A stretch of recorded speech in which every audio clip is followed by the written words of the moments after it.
Okay, so good morning, all of you, and thank you very much, Dr. Saman, for accepting this request of this lecture series. This is the second last very important lecture, and next month the series of 12 lectures will end, and we hope we'll come up with a new lecture series.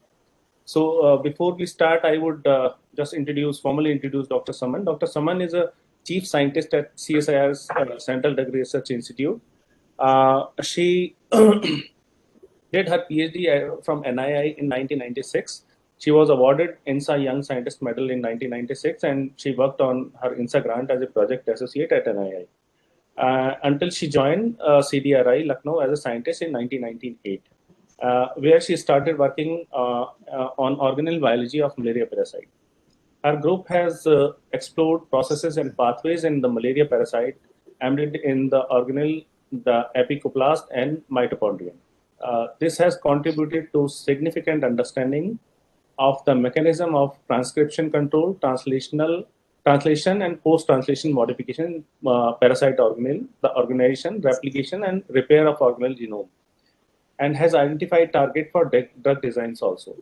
She has also explored the role of human genetic factors, particularly polymorphism in the molecules involved, adhesion, rosetting, and invasion by malaria parasite, and how these might influence susceptibility or resistance to falciparum malaria in population residing in the disease endemic region of India.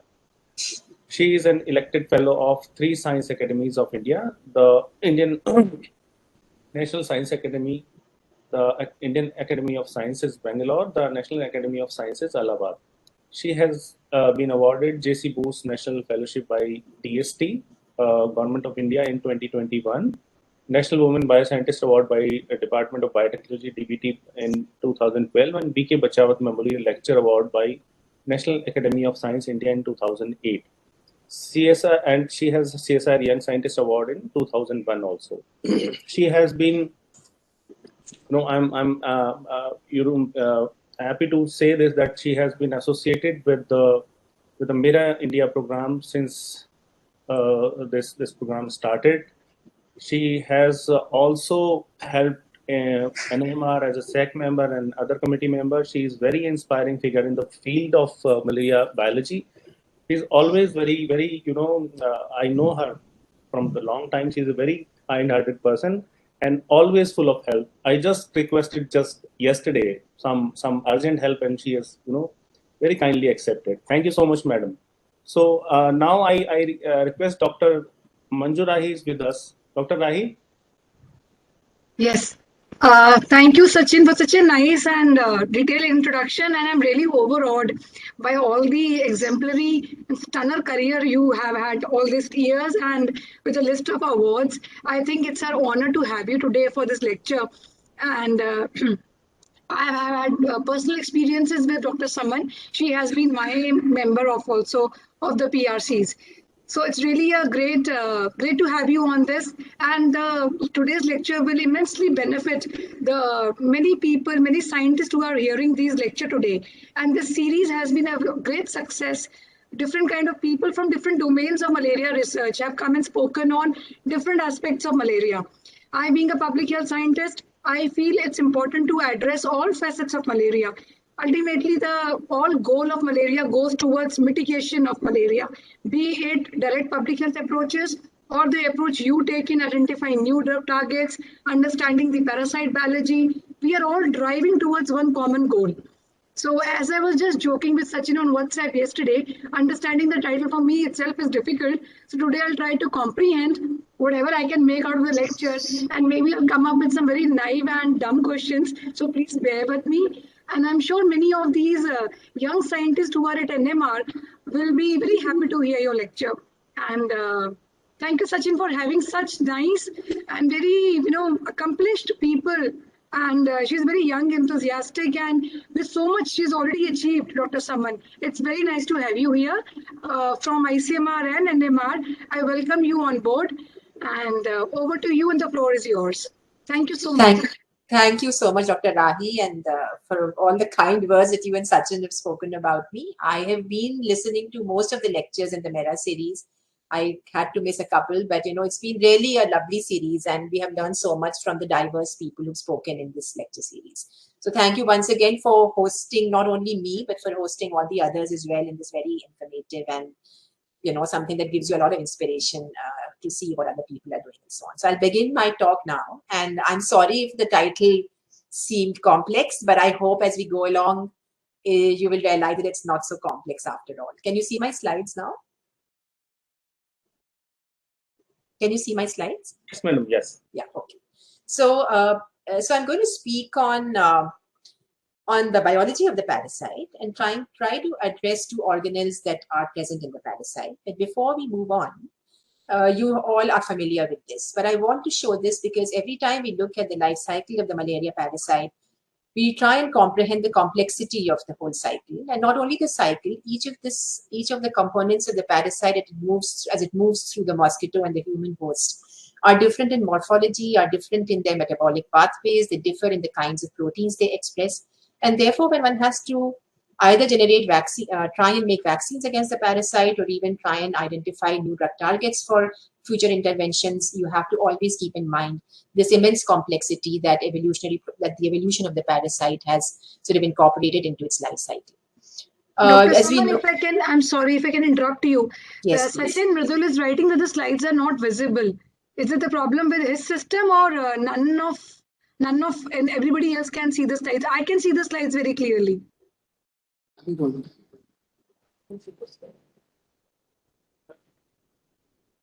Now I can. Okay, Mridul is saying now he can see the slides. Sorry for the interruption.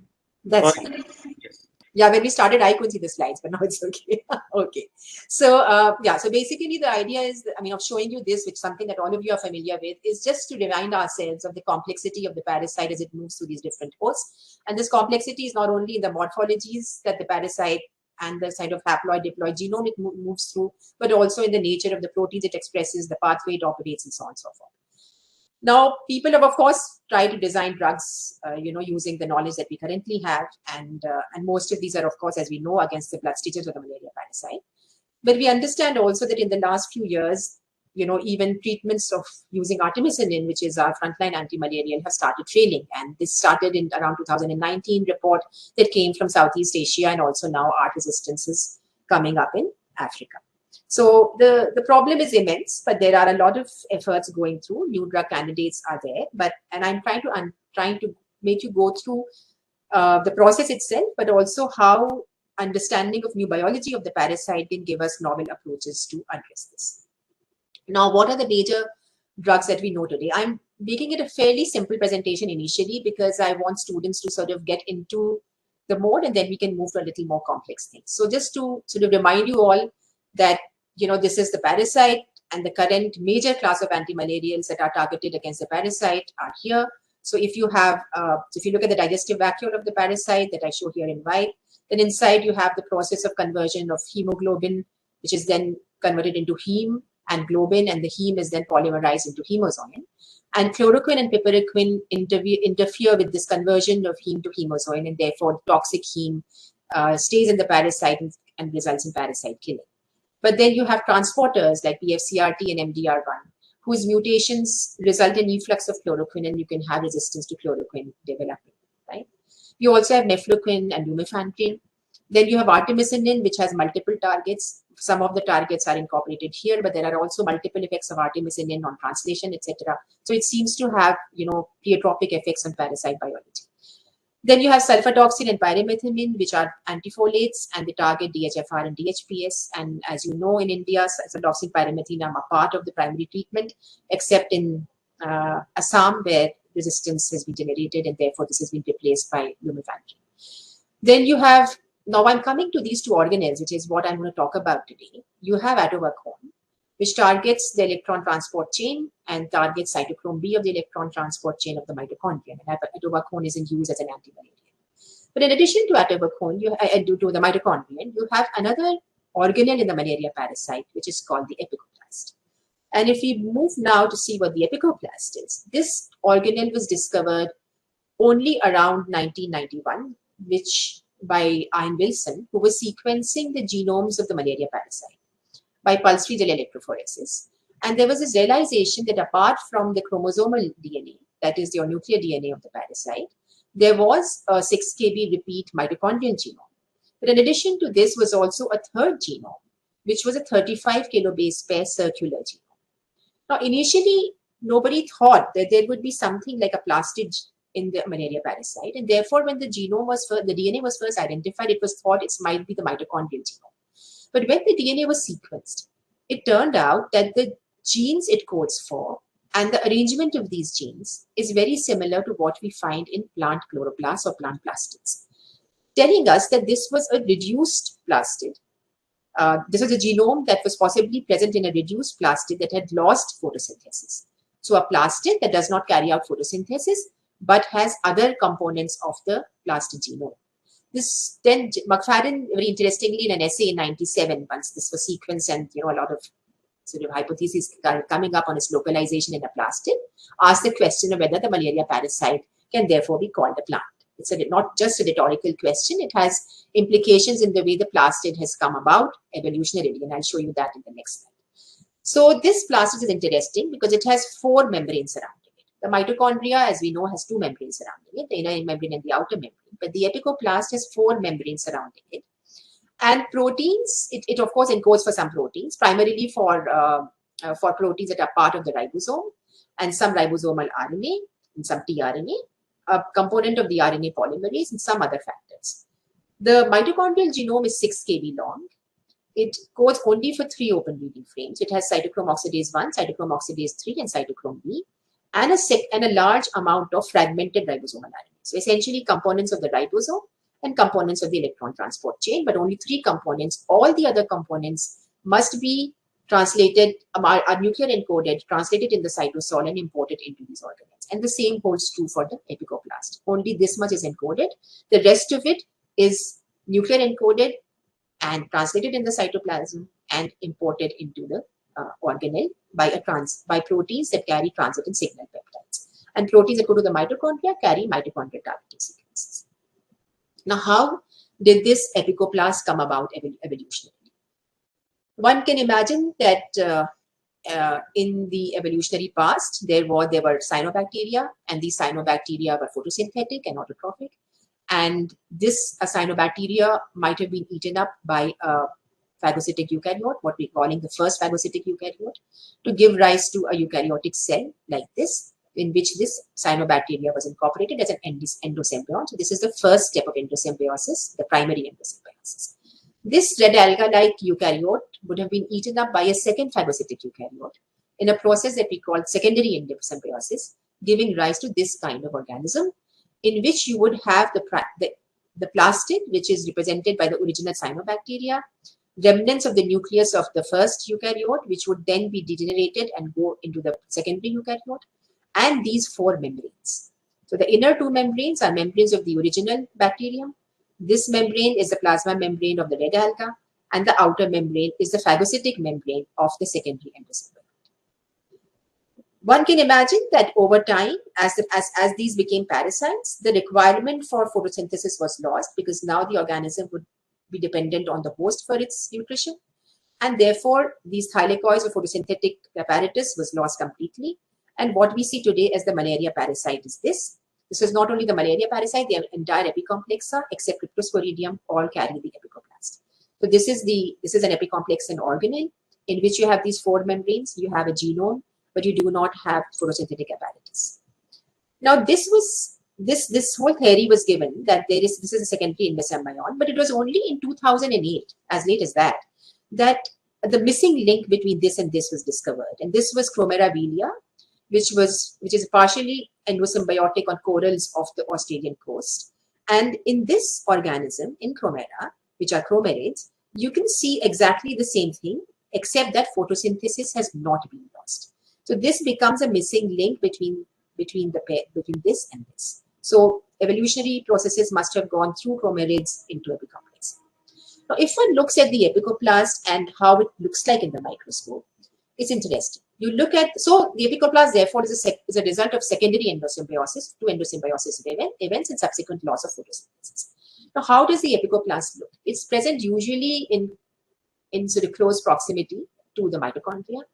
And each parasite cell has a single mitochondria. So unlike humans and higher mammals, which have multiple mitochondria, the parasite has only a single mitochondria in each cell and a single epicoplast. And if you look at the early stages in the blood stages, in the trophozoite stage, for instance, you find that there's a single epicoplast and a single mitochondrion. When the trophozoite expands, become a mid-stage trophozoite or an early schizont, you start seeing elongation of both the mitochondria that you see here in red and the epicoplast that you see here in green. They become branch structures, and when merozoites are formed in the late schizont stage, each parasite gets a single nucleus shown here in blue, each merozoite, and also gets a single epicoplast and a single mitochondria. This is a picture from my lab in a confocal microscope. When you label with a mitochondrial marker and you also label with an epicoplast marker, the mitochondria here are in red, the epicoplast in green. In one RBC, you can see infection of two parasites. The black thing that you see here is the hemozoin, the blue is the nucleus, the red and the green are the mitochondria and the epicoplast. Respectively, this is a trophozoite stage where they have become elongated. In the liver stages, this is an image from Dr. Huesler's lab, you see that the epicoplast and the mitochondria, again shown here in green and red respectively, are highly branched structures. They become these really branched organelles. And this, imagine, is a single organelle. A single green organelle in the infected hepatocyte is the epicoplast, and the mitochondria become these large web-like structures, and they perform very important functions in both the blood stages and the liver stages.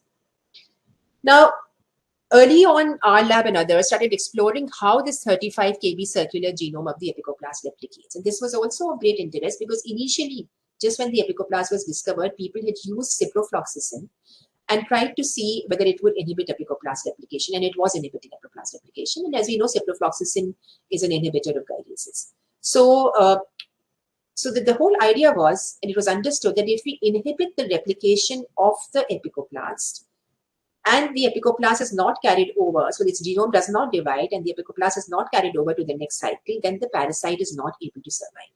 Telling us that the epicoplast was performing some essential functions, which is why it was there in the parasite. And if you get rid of the epicoplast or inhibit its replication and later on its transcription or translation, then the parasite is unable to survive. So a lot of work started on looking at gyrases, and different labs have worked on gyrase inhibitors. These are some pictures from my group in which we have looked at gyrase B structure and also tried to see whether novobiocin, which is an inhibitor of gyrase, can actually inhibit GyB and also cause parasite death, and it does cause parasite death. Similarly, Dr. Sumanthar's lab started looking at acreflavin, and this showed that acreflavin inhibits the activity of PF gyrase by binding to certain regions of DNA, and this is a DNA-dependent activity that is inhibited by acreflavin. Similarly, new GyB inhibitors are not, but they still have IC50s, are being identified until recently. This is a recent paper. And gyrase disruption has been shown to be accompanied by loss of plastid, and which is seen by loss of plastid marker, and the plastid genome is lost and the parasite dies. So then replication of the epicoplast genome is therefore an interesting target, and one needs to understand the details of how this replication happens, and then to see whether one can actually identify regions in enzymes or specific enzyme motifs, which can make us identify newer and newer or certain drugs or certain modifications in known drugs that can give us which can actually kill parasites.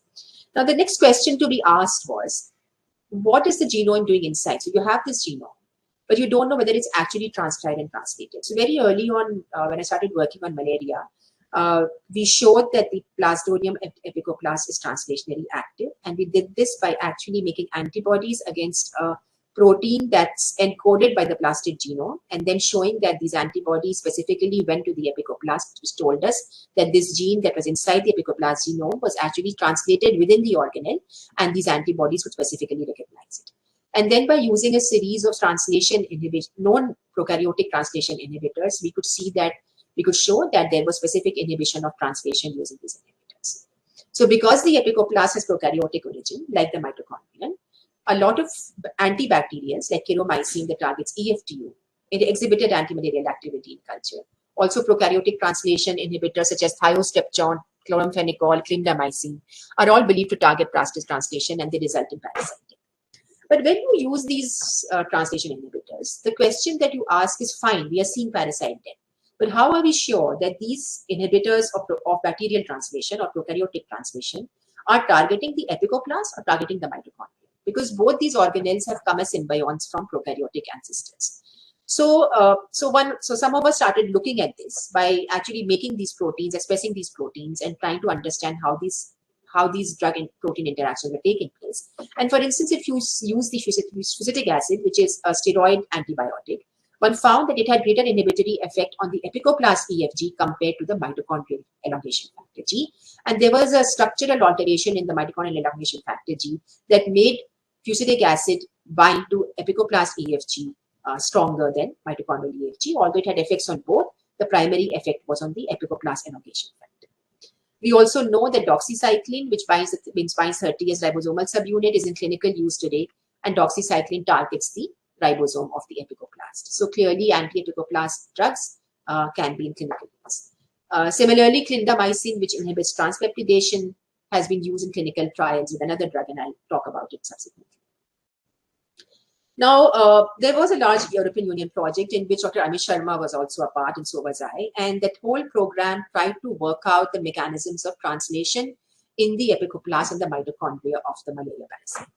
And we came up with very interesting observations. Dr. Sharma's group was working on RNA synthetases, and his lab has made seminal contributions to understanding how these tRNA synthetases are targeted to different parts of the organism, to the cytosol and to the apicoplast and to the mitochondria.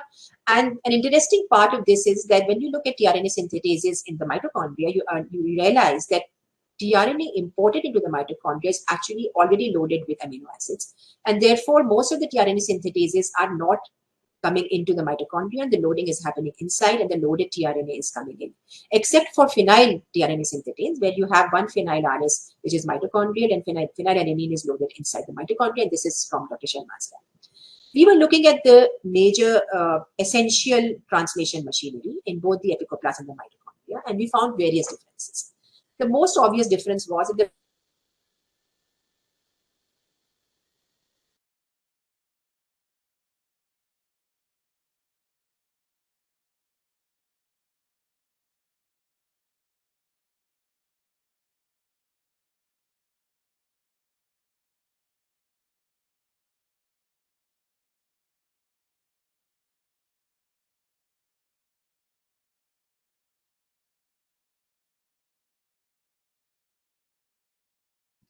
the only EFTS encoded by the genome, a nuclear genome, goes to the apicoplast. And so there are these kinds of differences. And similarly, in the apicoplast, there is no initiation factor 2. So we don't know how the initiated tRNA is loaded onto the elongated to initiate translation on the ribosome. So there are many sort of interesting differences between known systems. And a lot of work has been done in understanding translation, and translation has become a putative target because of the use of antibiotics that inhibit translation for the malaria parasite. Now, as I was mentioning earlier, the organelle ribosomes of Plasmodium are very small. Why do we say this? So, for instance, if you take the ribosomal proteins, so you have the large subunit of the ribosome and you have a small subunit of the ribosome. And we know that in bacteria, you have a 30S and a 50S subunit, which is together the 70S ribosome. Now, if we look at all the small and the large protein components of this RNA protein complex, which is a ribosome, and you do an analysis of, this is a Venn diagram, that compares the ribosomal components of Plasmodium, of Toxoplasma, of a red alga, a green alga, and a diatom, then we see that Toxoplasma and Plasmodium have much smaller ribosomes. These are the conserved proteins, but these proteins here, listed here, are missing from both Toxoplasma and Plasmodium ribosomes. Now, this is the E. coli ribosome. So you have 33 ribosomal proteins large, 21 ribosomal proteins small, you have 16 as ribosomal RNA, and in the last subunit, you have 23 as 5 as ribosomal. Look at the spinach plastid. So in spinach, you have these, of course, you have all the RNAs, and you also have all these ribosomal proteins. But the numbers of proteins that you have in the Plasmodium apicoplast ribosome are much fewer, smaller. All these are missing. Similarly, the mitochondria of the Plasmodium has much fewer numbers. Look at these mitoribosomes in yeast and human. Look at the numbers here, and look at the numbers of proteins that are present in Plasmodium falciparum. The RNA of Plasmodium falciparum mitochondrial ribosome is also very different. It's highly fragmented, very, very small fragments of RNA that assemble into mitochondrial RNA like this. and this is much reduced compared to other mitochondria. Now, this would have, as you would understand, implications in the way antibiotics that bind to ribosomes, and these are very important antibiotics, some of them I had mentioned earlier, like azithromycin or thiostrepton, and all these macrolide antibiotics. How do these interact with the ribosome? So we did a lot of modeling to understand how differential amino acids, how differential antibiotics might bind to the ribosome, and whether we could see some differences between their interactions between the epicoplast and the mitochondria. And to give you an example, like if you look at azithromycin binds to the large subunit of the ribosome and it inhibits translation. But if you compare the epicoplast and the mitochondrial ribosomes in that region, you find that the interaction of azithromycin with the large subunit of the ribosome is better in the epicoplast because you have a hydrogen bond between the arginine 88 and a part of the azithromycin. But this arginine is missing in the mitochondria, and therefore this hydrogen bonding does not take place, which tells us that azithromycin would bind more strongly to the epicoplast compared to the mitochondria. So there are these, so azithromycin therefore is primarily an epicoplast translation inhibitor and not a mitochondrial translation inhibitor. But so far, so we were talking of DNA replication, transcription, and translation. That is housekeeping processes of the epicoplast and mitochondria. But if you look at the epicoplast and try and understand why this organelle has been retained in the parasite and why is it really essential? It is not essential just because it carries out its own transcription and translation and makes its own proteins to survive. It must be giving the parasite something. It must be giving some essential metabolites to the parasite, without which the parasite cannot survive. Now, a lot of work has been done over the last 2 decades or so on trying to understand what these various metabolic pathways are. But before I move to that, a very interesting report came in 2017 and a follow-up report after that to tell us that the pathway, which is a DOXP pathway of isoprenoid biosynthesis, which we know is essential for parasite survival and is part of the epicoplast metabolic pathways, is also essential for the parasite because the last two, so as you know, the isoprenoid biosynthesis pathway, the final product of the pathway is IPP, but intermediary products include HMB-PP. And accumulation of HMB-PP in the epicoplast leads to its transport outside into the human RBC. So from the malaria parasite, this is the epicoplast, this is the malaria parasite, HMB-PP accumulates from the isoprenoid biosynthesis pathway, goes into the human RBC, and this results in higher expression of carbon dioxide, aldehydes, and monoterpenes. Now, these serve as chemoattractants for mosquitoes, and they attract mosquitoes that seek feeding and leads to greater susceptibility to infection. So if you are 100 people sitting in a room and one person or 2 people are infected with Plasmodium and have initial stages of malaria, and you have mosquitoes in that room, then mosquitoes will be able to sense the higher expression of these aldehydes and monoterpenes and home into the people who are actually infected, preferentially home into them, bite them, and therefore result in better transmission. So this is interesting that an organelle leads to a greater expression of chemoattractants for mosquitoes and therefore has a role even in transmission of disease. Now we understand today that the epicomplexa have retained the plastic because of their profound metabolic dependence on the endosymbiont. And the profound metabolic dependence on this, if you look across, as I mentioned, Chromera, which is a chromarid, and then epicomplexa, Toxoplasma, Plasmodium, Theileria, Cryptosporidium. Toxoplasma, Plasmodium, Theileria have the epicoplast, and the epicoplast carries out fatty acid biosynthesis, the biosynthesis of isoprenoids, including here, as we showed here. And this is the essential pathway, the critical pathway. If you actually mutate or delete any part of the isoprenoid biosynthesis pathway, the parasite is unable to survive. And if you give the final product of the pathway, IPP, back into culture, the epicoplast the parasite survives. Which tells us that the major product that the epicoplast is providing us is IPP, which is a product of the isoprenoid biosynthesis pathway. And also the synthesis of heme, which it shares with the mitochondria. And the heme biosynthesis pathway and the fatty acid biosynthesis pathway are very crucial for the liver stages and the mosquito stages, but the isoprenoid biosynthesis pathway is critical throughout the parasite stages, including the blood stage. In addition to these pathways, there is something called iron-sulfur cluster assembly. Now, when one looks at the epicoplast genome, one finds that in addition to all these ribosomal components in RNA polymerase, there is one gene called SUFB, which is encoded by the epicoplast genome itself. And this is part of the SUF pathway that is required for biogenesis of iron-sulfur clusters. Now, iron sulfur clusters are clusters present, they are very old post-translational modifications. They are one of the earliest post-translational modifications known in nature. And these are assembled on proteins that are important for redox and non-redox catalysis. So if you have iron sulfur cluster assembly, so let's come to this. What are iron sulfur clusters? So you can have a 2Fe2S cluster in which you have 2 iron and 2 sulfur atoms that are joined together like this in a rhombic structure. And this is coordinated onto proteins, either cysteines or histidines, onto the target protein. Then you can also have 4 iron and 4 sulfur clusters that are arranged here in a cuboid manner. The red here is the iron, the yellow is sulfur, again coordinated onto cysteines and histidines of the protein. You can also have intermediary clusters that I have not shown here. And these clusters perform very important functions. They are important for electron transport reactions and also for redox and non-redox catalysis. And many enzymes that have these clusters actually depend on these clusters for enzymatic activity. Now, how are these clusters formed on enzymes?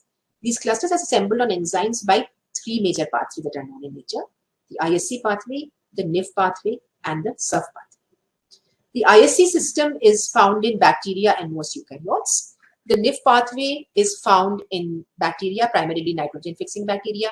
And the SUF pathway, notice, is present in archaea, bacteria, protozoa, and plants. And as you can see here, it's present in protozoa, so it's present in the malaria parasite, but it's not present in mammals, and therefore it is not present in humans. So here we have a pathway that is not present in humans. And when you realize that there's something in the malaria parasite that's not present in humans, immediately try and investigate whether this can be a drug target. And if it is essential for the parasite, it can be a drug target because it's not there in human. So the question of toxicity gets much reduced. Now, the ISC and SUF pathways are both encoded primarily by the nuclear genome of the malaria parasite. We have shown that the components of the ISC pathway partition to the mitochondria and components of the SUF pathway partition into the epicoplast. And the SUF pathway is also essential for epicoplast maintenance and parasite survival in blood stages. This was shown around 2013 by a mutant of a component of the SUF pathway. So what is a pathway? The pathway basically is that you have an iron source, you have sulfur that is mobilized from cysteine. So you have cysteine as a sulfur source and you require that to be mobilized. And then this iron and sulfur assembles on a scaffold into an iron sulfur complex, which can be a 2Fe2S complex or a 4Fe4S complex. And this assembled complex is then transferred onto the target apoprotein, which requires this for its functional activity. Now we started looking at the SUF pathway, which was an epicoplast localized pathway.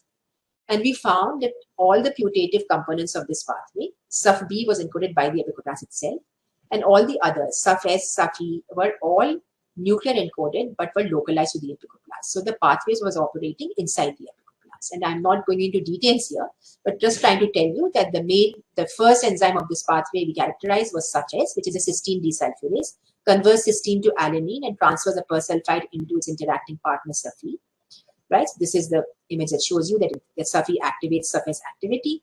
And this has PLP, pyridoxal phosphate, as a cofactor.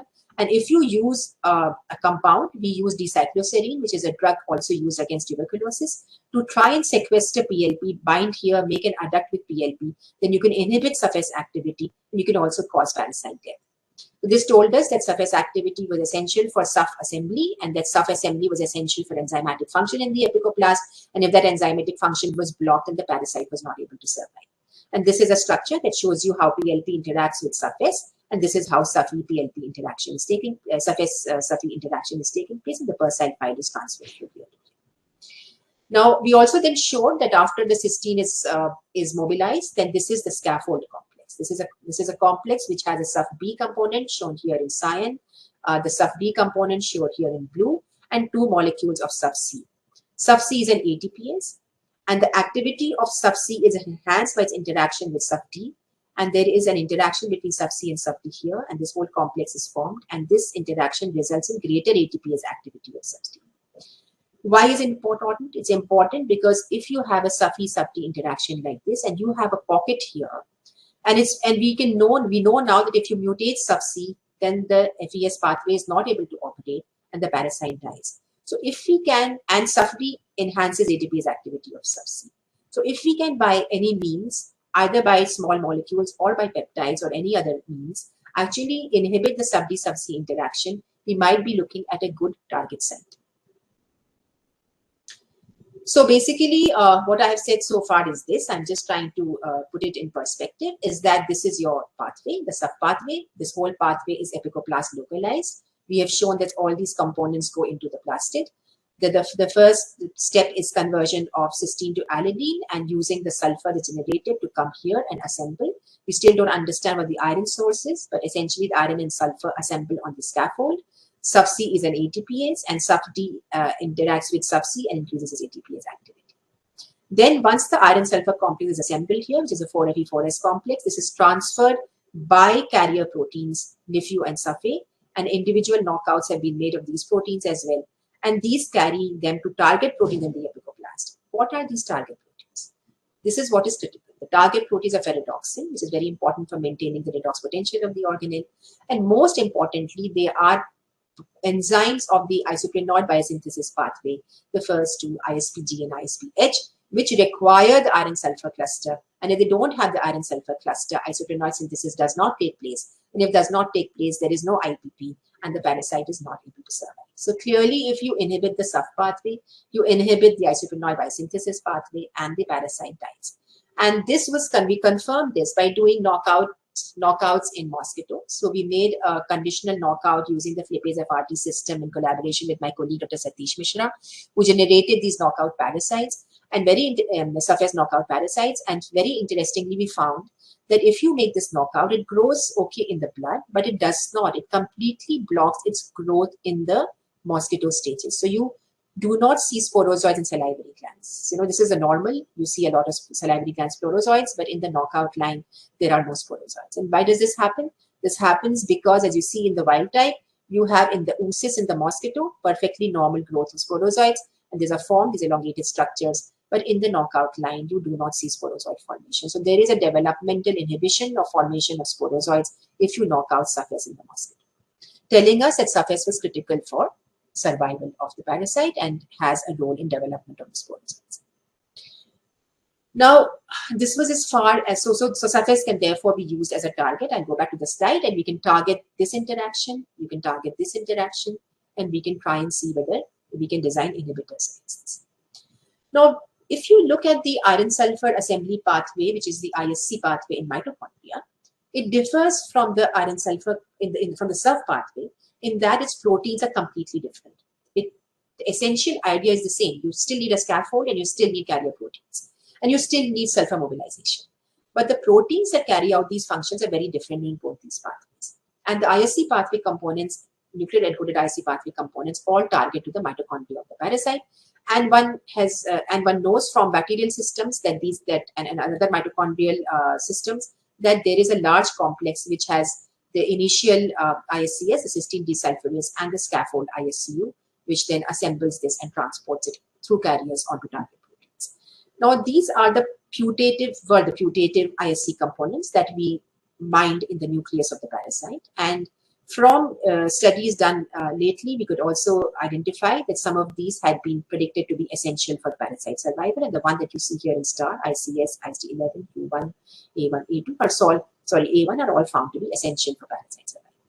So we then localized all these, and we found made antibodies against each of them and localized them by confocal microscopy. And we found that all these proteins were targeting to the mitochondria of the parasite. So this is part of the mitochondrial IC pathway. And we also showed that ISD11 enhances the activity of ISCS, and that's a major activator of the cysteine desulfurase.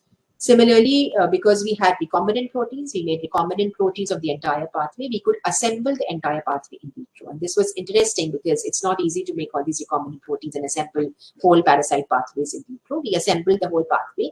We assembled the entire scaffold, and we could actually de novo assemble 4Fe4S clusters on ISCU, and you can see assembly of 4S4S cluster here. But the interesting thing here is that in all known ISC systems in bacteria as well as in mammalian mitochondria or yeast mitochondria, the ISC scaffold does not directly assemble 4Fe4S clusters. It actually initially assembles 2Fe2S clusters. Then 2 2Fe2S clusters are further reduced to form one 4Fe4S cluster. But in our case, we were seeing direct assembly of a 4Fe4S cluster. So this was very unique, and we tried to see whether we were missing something. So we tried oxygen exposure, we tried to oxidize it, hoping that we would find an intermediary 2Fe2S cluster for whom we would have a peak over here. Then we also took the scaffold alone. We tried to oxidize that and see, but in every case we found that no, we had a direct assembly of 4Fe4S, and even when you oxidize it, you don't see any intermediary 2Fe2S cluster. So telling us that this was unique, that we were having direct assembly of 4Fe4S clusters in this pathway. So then we took this entire complex and we did a SAXS structure analysis by small angle X-ray scattering, and we could look at the complex. Now, if you see complexes in bacterial systems, it's interesting that the bacteria and the yeast mitochondrial systems have only this half of the complex, in which you have 2 ISCS molecules, you have 2 ISCU molecules, and you have the interacting IST11 2 molecules. But in the parasite, this entire complex has been dimerized further. So you have 2 such complexes linked together, right? So this is a much larger complex, therefore. And that's what the SAXS is telling us. So you have this complex and a duplication and dimerization further on. So this is what you see, therefore. And the interface of this is, at the interface, you have a section of surface which is unique to the parasite. So the parasite surface is, ISC, not surface, ISCS is actually a much larger protein. It has a very long N-terminal sequence. And this large protein here is at the interface, this large section here is at the interface of these 2 individual components of the further dimerization. And we suspect that this additional sequence of ISCS is important for stabilization of the structure and also for hydrophobic and polar interactions that take place over here. Now, without going into detail, basically what I'm saying now is that you have this pathway.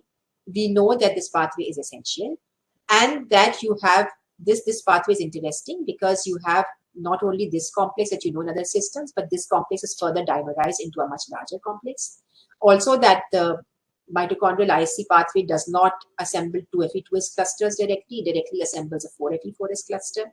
And the scaffold, that is the ISCU that assembles this cluster, can directly transfer this cluster onto target proteins, and that you do not necessarily need intermediary factors. If there were intermediary factors, then you have some here in the mitochondria. There are putative factors that could take the 4Fe4S cluster and transfer it onto various target proteins. And the target proteins include important proteins of the TCA cycle and the electron transport chain in the mitochondria, including the re-escape protein, which is part of the electron transport chain. And then you would have a transporter here, which would transport part of the iron sulfur cluster into the cytosol, which supports the CIA machinery, and the cytosolic proteins that require the iron sulfur cluster would also be assembled. And we are trying to understand currently what this transporter is and how it works. Why is the ISC pathway important? It's important because this contributes to the essentiality of mitochondria for life. And this is borne out by the fact that organisms which have mitosomes or hydrogenosomes, that is, these mitochondria that have lost typical functions such as the TCA cycle or respiration or heme synthesis, they continue to retain FES biogenesis by the ISC pathway. So even though they have lost critical functions, they still carry out FES biogenesis because this FES biogenesis by ISC contributes to FES biogenesis in the cytosol. And therefore, this is a very important mitochondrial function and makes mitochondria essential for life. In Toxoplasma recently in the last year, again, like we had shown impairment of SUF leading to parasite death, they have also shown that if you impair the SUF pathway in Toxoplasma, it leads to the loss of the apicoplast and to parasite death. So the SUF pathway as well as the ISC pathway are also important for Toxoplasma and critical for its survival. And therefore, if we can have drugs designed against this pathway, we will be we hope that we will be able to have another target for discovery of antiparasitic molecules. So if you then look at, so if you just now try to understand what we've learned so far, we now know that apicoplast gives us very important drug targets. And these targets include inhibitors of the ISP pathway, which is the DOXP isoprene biosynthesis pathway. So ISP inhibitors such as phosphomycin. It also has targets in terms of the ribosomal components, which is attacked by or targeted by a range of antibiotics. Then you have the translation factors, EFTU and EFG, which are also inhibited by antibiotics. Then you have tRNA synthetases, which has been worked out by Anand's group and by a lot of other people as well. Then you have FTSH, you have a CLP complex. I will just describe it in the next slide. And as I described from our work, you have the SUF pathway for FES biogenesis. And all these are apicoplast targets. And if you look at pictorially, this is how it works out. So this is your apicoplast. This has 4 membranes around it. And these are the various pathways that are being looked at as putative targets for malaria. As I mentioned to you in my initial slides, DNA replication, which is inhibited by ciprofloxacin and novobiosin and their related molecules. Then transcription that can be inhibited by minocycline and rifampicin. And translation that can be inhibited by a variety of molecules. tRNA synthetases, 2 of them. Indolmycin inhibits the tryptophan tRNA synthetase that goes to the apicoplast. Mupirocin inhibits another tRNA synthetase, as do M33 and M37. So you have these inhibitors inhibiting tRNA synthetases. Then you have antibiotics that target the large subunit, lincosamides, macrolides, chloramphenicol, and then we have tetracyclines that target the 30th subunit. Then you have inhibitors that target the elongation factor TU and elongation factor G that would bind to the ribosome and carry out translation. So you have chiromycin, you have G2270A, amathiamycin, inacyloxin. All of these have been shown to target the epicoplast EFTU. And as from our work, we've shown that EFG of the epicoplast can also be targeted by fusidic acid. So clearly, translation machinery gives you a lot of targets of the epicoplast, gives you a lot of targets to study, and many of these have been worked upon. What is the most interesting one? Isoprene biosynthesis. And fosmetomycin, which targets the second enzyme of the isoprene biosynthesis pathway, of which the major product is IPP, inhibits parasite growth, and fosmetomycin is currently under phase 2 clinical trials in combination with piperacillin. So this has actually reached a late stage. It's under phase 2 clinical trials. So clearly, a drug targeting the epicoplast can reach the trial stage, and this becomes an important target. Similarly, you have ISPD inhibitors, which is the third enzyme of the pathway. 2 inhibitors are currently being worked on. These are the inhibitors. And as I showed here, that the SUF pathway is also interesting and important because the SUF pathway, because these 2 enzymes of the pathway, ISPG and ISPH, require iron sulfur clusters, which are made through the SUF pathway. And if you inhibit the SUF pathway, these clusters will not resemble on ISPG and ISPH. And if that happens, then these enzymes will not be active, and this pathway will not be operated. Similarly, you have recently, there are papers on the CLP machinery, which results in protein homeostasis in the epicoplast, and components of this machinery are also essential in cancer targets. Initially, a lot of work was done on FAST2 and heme, but interestingly, both FAST2 pathway and the heme biosynthesis pathway are not critical for the blood stages. They are critical for the liver stages and the mosquito stages. Therefore, in terms of drug discovery and development, these pathways are not being looked at so thoroughly because they are not important for the blood stages, which is the primary stage that you see. That's important for the disease treatment-wise. But before I move on, it's important to remember that when these compounds are used, all the epicoplast inhibiting compounds are used, they primarily, most of them, result in something called the delayed death phenotype. What is a delayed death phenotype? So if you are doing culture, so if you're doing in vitro culture and you're testing a drug in vitro culture, in blood states, in blood culture, then in the first cycle of the parasite, the first cycle of p-falciparum 48-hour cycle, you measure the IC50. If you measure the IC50 then, and you measure the IC50 in the second cycle, then you find that the IC50 in the first cycle is higher than the IC50 in the second cycle, telling us that the death caused by epicoplast targeted inhibitors actually results in late death. It's not in the first cycle. There's very little effect on the first cycle. The primary effect is seen in the second cycle. But this was a little bit of concern because it was thought that if we use epicoplast inhibitors, then the parasite killing will not be so fast because it won't die in the first cycle. But recently, work has shown that if you have actinonin, if you use actinonin, which is an inhibitor of FTSH on the membrane of the epicoplast, similarly DMT2, and some other molecules that target this, then parasite killing can actually be also in the first cycle. So therefore, epicoplast inhibition is again sort of coming to the limelight because it's possible to kill, in certain cases, kill the parasite fast. If you look at the mitochondria, now in the mitochondrion, as I mentioned earlier, atovaquone. Atovaquone is a leading target for malaria, and atovaquone is a leading drug for leading antimalarial, and atovaquone targets cytochrome B. In addition to atovaquone, currently we give proguanil, right? We give atovaquone proguanil combination, which is malarone, and proguanil seems to have an effect on pyrimidine biosynthesis, and these have synergistic effects on their own. But now people are looking at this compound for ELQ300, and interestingly, ELQ300 also binds to cytochrome B, but binds at a different site. So both atovaquone and ELQ300 bind to cytochrome B, but they bind at different sites. Okay, so that's one target that we are looking at.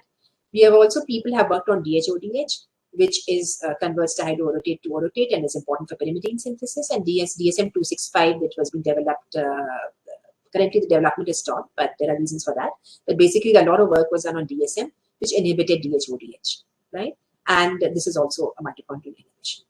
Similarly, if you look at the TCA cycle here, then fumarate hydratase. If you knock off fumarate hydratase, again, the parasite is not able to survive, telling us that fumarate hydratase is an important target to look at. And the stars here that I've drawn show that all these proteins that I'm mentioning, 2 important proteins of the TCA cycle require iron sulfur clusters. Similarly, complex 2 protein SDHA requires an iron sulfur cluster. The DSK protein requires an iron sulfur cluster. So if you inhibit the IC pathway, then also these proteins will not be functional and you might have an effect on growth. Now, so you know now that atovaquone, the use of atovaquone in the field has been affected by the emergence of resistance to atovaquone and the associated drugs. So what is it that makes it easier for something like for resistance for something like atovaquone to be generated?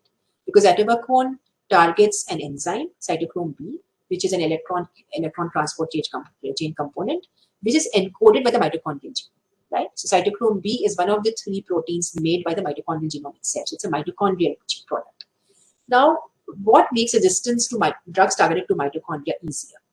It's because mitochondrial targets have higher mutation rates, right? Because the polymerase that replicates these does not have such fast proofreading activity, and also because you have a lot of oxidative stress, oxidative environment in the mitochondria, and because of that you have oxidative lesions in DNA. And if repair of these oxidation lesions does not happen, then you can have mutations in generated. So you have higher mutation rates in mitochondrial genomes. Also in the epicoplast, because in the parasite, because you have a single mitochondrion, but a single mitochondrion carries multiple copies of its 6 kb DNA. So you have a 6 kb linear genome, but each mitochondrion will have multiple copies of this genome. So even if you have a mutation, say in one copy, the other copies of the genome will not carry the mutation, and therefore the mutation, even if it was lethal on its own or had would have a negative effect on the parasite, is able to be carried through because of complementation of by the other genomes which are not mutated, present in the same mitochondria. So this is called mitochondrial heteroplasmy, and you can see it in this figure. So if you have, this is each of these merozoites, right? So this is a schizon seal, and schizogony after schizogony before each of the merozoites comes out. And as you can see over here, that if you have a mitochondrion in which all the genomes are wild type, this is perfect. This has perfect normal infectivity, normal growth phenotype. Even if you have 1 or 2 that are mutated, you still will have normal ones, and these will complement the activity, and you will still have normal growth phenotype. It's only when you have an accumulation of the mutant over here that you will see degeneration of merozoites and death. Therefore, there's a possibility of mutants being carried quite easily because of mitochondrial heteroplasmy. This has been shown to be important for generation of atovaquone resistance. I will explain this further. Now, this is what you see after gametes are formed and in the mosquito. Now, what happens? So you have haploid genomes, you have a macrogamete and a microgamete. And then the zygote is formed ultimately. Right? Now, when the zygote is formed in the meiosis, so you can have a plus, so you have plus and minus nuclear DNA. The greens here show the mitochondria. Okay, so you will have, maybe if you have different mitochondrial genomes, maybe if you have a mutation in this but don't have a mutation in this, then you will have differences in the male and the female gametes. Now, if you look at the nucleus alone, right, what happens? After the zygote is formed, both the nuclei fuse, you have a diploid genome here. But then meiosis happens. Now, meiosis happens and you have four genomes being copied over here. But meiosis is not followed by cytokinesis. And therefore, division starts happening, but cytoplasmic division does not happen. And therefore, you will have these 2 kinds of nuclei, plus and minus nuclei represented here, which are present in the same cytosol. Okay, and this is the mitochondria, which has maternal inheritance. So only from the mothers, from the female gamete, you will get the mitochondria. Right? You will not have any input of the mitochondria from the male gamete. So this is single mitochondria, again getting very elongated. This is maternal inheritance. It's from the female gamete. Then you have all these nuclei that are of 2 kinds of genotypes. And so if there is a mutant that confers some sort of lethality, you can be complemented by these other nuclei. So therefore, the presence of multiple recombinant nuclei in the oocyst, as I say here, allows for deleterious nuclear genomes, okay, that would otherwise be lethal. to be carried forward to the oocyst stage, and then they can be transmitted, right? Because of this the possibility of complementation by normal genomes over here. Now, on the other hand, if one is looking at mitochondrial genome, because the mitochondrial genome is coming only from the mother, it has to be maternally inherited. It cannot be complemented by the male parent. It cannot be complemented by this. And therefore, if you have a mutation in any of the mitochondrial genes that compromises its activity, then the mitochondrial mutant will not be carried forward. And this is what we see in Atobacone, interestingly. So even if Atobacone resistance is generated because of mitochondrial heteroplasm and carried here, what will happen is that the cytochrome B mutants that are resistant, that confer resistant to Atobacone, actually are compromised in their functions. Although they are conferring resistance to Atobacone, these mutations also result in compromised activity of cytochrome B. And this compromised activity of cytochrome B in the mitochondrion inhibits survival of the parasite. Therefore, even if the mitochondrial cytochrome B resistance is generated, the catalytic activity of cytochrome B gets reduced. This harms the parasite in the mosquito stages and prevents transmission of the mutation. So you might have generation of the mutant, but the transmission of that mutant to the human will be inhibited because you will not have that parasite surviving. This is very interesting, and this is explained by these differences that you see in the mosquito stages between the mitochondrial inheritance pathway and the nuclear genome inheritance pathway. And the question one has to ask is that if resistance then is this balance between resistance, generation of resistance, which is large, which is because mitochondrial genomes are prone to mutations, and between the fact that transmission of this resistance is not so easy, then can combinations overcome this? And can we make combinations for drugs with mitochondrial targets? Now, as I mentioned earlier, there is the possibility of synergistic interaction using different compounds that target a single organelle pathway, which in our case, in the mitochondria, is an electron transport chain. And this is borne out by the fact that you can use Atobacone not only with progranil, but also with ELQ300, which is a partner for Atobacone, and it binds to a different functional domain of cytochrome. And both Atobacone and ELQ300 synergize in combination. So if you put them together, then there is a synergistic effect in terms of inhibition. And also, when you put them together, then the rate at which resistance is generated against Atobacone or against ELQ300 is reduced compared to when you were using them alone in immunotherapy. So this is also interesting. And parasites that are resistant to one drug remain sensitive to the other because both these drugs bind in different sites of cytochrome. Now, therefore, ELQ300 Atobacone is a good combination to use, and this work. So this is something that's out there.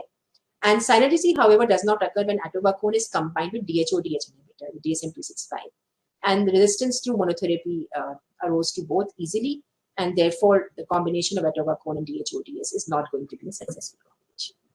Now, if you look at current developments, and I think I'm approaching the end of my presentation here. I'm sorry, this is a very crowded slide, but this is taken from the MMB site, the current portfolio of antimalarials in the world. And these are product antimalarials that are currently under product development, and these are antimalarials currently under translational development. That is preclinical development. So this is the one circled in red, is, as I had mentioned earlier, the phosmidomycin-piperacin combination.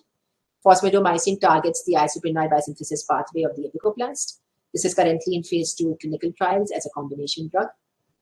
If you look at the ones in blue, circled blue, all these are mitochondrial targets. So not bad. If you look at the entire development, preclinical development portfolio, a substantial number are looking at organelle targets. But they are looking primarily at cytochrome B. So if let's look at them one by one. MK4815, MMB371, ELQ331. ELQ331, MMB371 are prodrugs. So they are prodrugs for Atobacone and for ELQ300. Similarly, MK4815 is a modification. Atoguanil, which is from IPCA, is actually a co-formulation of Atobacone and proguanil. Right? This is triple ACT is actually a combination of Atobacone, proguanil, and ASEQ.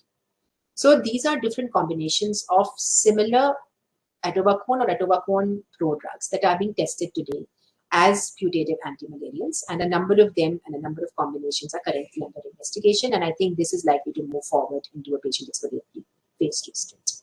So telling us that both the apicoblast and the mitochondria are targets that one should be looking at, not only for their interesting biology, but also for the fact that you can have proteins and enzymes and pathways that are unique to these organelles and can give us targets for malaria. So I will end my talk here. The work that I showed you from my lab was done by my students listed here. This is the translation team, and this is the iron sulfur complexation team, Vijay, Manish, and Sadik, and my collaborators from CDRI and from Australia. Thank you very much. I can just put off my slides here, and we can come to questions. Okay, thank you very much, ma'am, for this wonderful talk, especially for you have elaborated multiple basic theories for young students. So, I mean, with your permission, I have a question from Dr. Ruchi Anand. She's asking, in the ribosomal assembly, it was mentioned several RNA come together. How similar is the overall conformation of the ribosome as compared to that of bacteria? Okay, is so the peptide center and the protein exit tunnel conserved three-dimensionally similar? Yeah. So the structures of the ribosome still haven't been solved. I mean, the plasmodium ribosome, right? The plasmodium, mitochondrial, and the apicoblast ribosome. But from our analysis in terms of modeling, so we modeled parts of this on non-bacterial structures, and we find that the peptidyl transferase center and the exit tunnel are quite conserved. But in the mitochondrial ribosome, because you have such a reduction of the RNA, the external parts are really not conserved. And one is not able to understand how these ribosomal proteins will be able to interact with the RNA. And so unless you have really a structure of the mitochondrial ribosome, we would not be able to fully understand. But yes, the peptidyl transferase center is conserved, which is why translation is able to happen. It proceeds quite well. So that's the answer. Okay. The question we have: does transcription blocker antibiotics like rifampicin affect the apicoblast? Yeah, so when the apicoblast was discovered, and it was seen that it has this ribosomal polymerase. I mean, it has this RNA polymerase, which is like a prokaryotic RNA polymerase, a bacterial RNA polymerase. So people started using different transcription inhibitors, and rifampicin was the first to be tested, right, because of the RNA polymerase inhibition. And rifampicin does inhibit the polymerase and inhibits transcription. But because rifampicin is an anti-tuberculosis drug, and also the profile of inhibition because of the delayed death phenotype is not really good in terms as far as rifampicin is concerned. The IC50 is a little high. Therefore, rifampicin has never been seriously looked at as an antibiotic. Okay. I think Sonal has a question. Sonal, can you ask from there directly? Okay, thank you, sir. Thank you, ma'am, for the wonderful talk. It's always been a delight to listen to you. So, ma'am, I have a question. Like, there was a report that came in 2017 by Dr. Pushkar Sharma's group, and there it was shown that autophagy-like genes, which are related to the autophagy, ATG18 or ATG8. So it has a role in autophagy as well as in apicoblast biogenesis. Yes. Right. So it has been also shown there that depletion of this gene ATG18, it impairs the parasite division, and also it resulted in the delayed growth, like you explained. So, like, what are your comments on this? Yeah, absolutely. I mean, ATG18 was shown, ATG8, ATG18 have both been shown to be important for parasite survival. And ATG18, as you mentioned, Pushkar's lab has shown that it's important for apicoblast biogenesis. And if something is important for apicoblast biogenesis, it's understandable that if you knock it out, then the biogenesis of the apicoblast will be compromised severely. And if that happens, all these pathways that operate in the apicoblast will not function. Right? Primarily, isoprenoid biosynthesis will not function. Right? If that does not function, then the parasite will die. Right? Why does it die is another question. What is it that happens? So people have looked at this, and now there are many things that can happen, but primarily it seems that prenylation of proteins, because IPP, that is the product of the isoprenoid biosynthesis pathway, actually feeds into dolicol synthesis, into isoprenoid synthesis, dolicol synthesis, etc., into synthesis of nucleotides. And it seems prenylation pathways that are important for many proteins that affect cellular trafficking are severely inhibited if you knock these out. So, so delayed death phenotype. This is why delayed death phenotype happens. So, well, yes, you're right. I mean, ATG18 causes loss of epithelial balance. So I mean, like, if we use some pharmacological modulators of autophagy, so does it, I mean, like, indirectly affect when you talk of autophagy as a phenomenon, and when you talk of inhibitors, you see the whole question is that how unique is this ATG18 in terms of its sequence, in terms of its protein structure? Can it really be a target? And if there are, you see, there are homologs in the human, right? Then these targets are not good targets. You understand what I'm saying? Which is why I was waxing eloquent on the SUF pathway, because the SUF pathway is absent in the human. None of these proteins exist in the human. So if you can make specific inhibitors that target regions of these proteins, then it is perfectly likely that the effects that you will not have any effects in the human. So when you talk about drug, it is not enough that the drug is killing the parasite. It should kill the parasite but not harm the human, right? Which we call safety toxicity of a particular.